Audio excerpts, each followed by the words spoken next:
ఉంటే సరస్వతి నమస్కారం చేసుకో.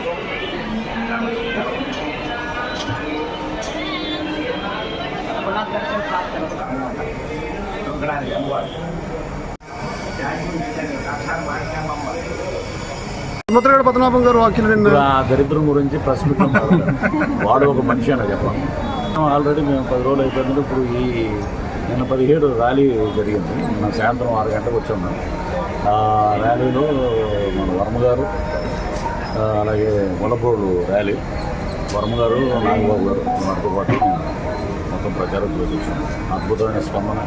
ప్రజలు ఒకటే అనుకుంటున్నారు, ఎందుకంటే వీళ్ళు ఎన్ని రకాలుగా మాట్లాడడం. నాకు ఒకటే చెప్తానండి, ఇప్పుడు ఇక్కడ పనిచేసే ఎవరైనా సరే, మీరు కానీ నేను కానీ, నాకు నెల అయితే నేను చేసిన శాలరీ నాకు టెన్షన్గా వస్తుందని ఒక నమ్మకం ఉంది. నేను మంచి పనులు చేస్తే నాకు మళ్ళీ ఓటేస్తారని. అలాగా మరి రాజశేఖర రెడ్డి గారు వితౌట్ మేనిఫెస్టో అప్పుడు తిరిగి మళ్ళీ రెండోసారి అయ్యారు.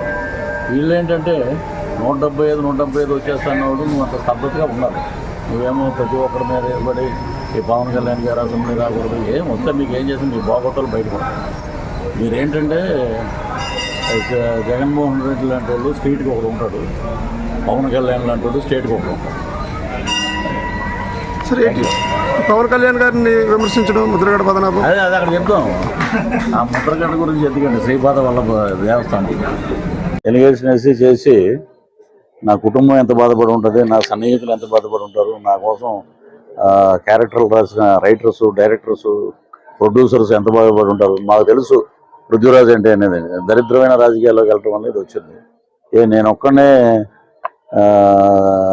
నా వాయిసే కరెక్టు, పృథ్వీరాజే కరెక్టు. మరి మిగతా వాళ్ళ పరిస్థితి ఏంటి? ఉంటే అన్న ఉండాలి, లేకపోతే కొండ ఉండాలి. ఆ రెండూ లేవు. కష్టపడి పని చేసాం. తర్వాత వచ్చి ఇలాంటి దుర్మార్గుల దగ్గర మనం ఉన్నాం. ఇప్పుడు ఆ దరిద్రం గురించి ప్రెస్ మీట్లో మాట్లాడతాను. వాడు ఒక మనిషి అన్న చెప్పండి, వదిలేయండి. మేము 10 రోజులు అయిపోయిందంటే ఇప్పుడు నిన్న 17 ర్యాలీ జరిగింది. నిన్న సాయంత్రం 6 గంటలకు వచ్చాము. ఆ ర్యాలీలో మన వర్మ గారు, అలాగే గొల్లపూరు ర్యాలీ, వర్మ గారు, నాగబాబు గారు వారితో పాటు నేను మొత్తం ప్రచారం చేసి వచ్చాము. అద్భుతమైన స్పందన.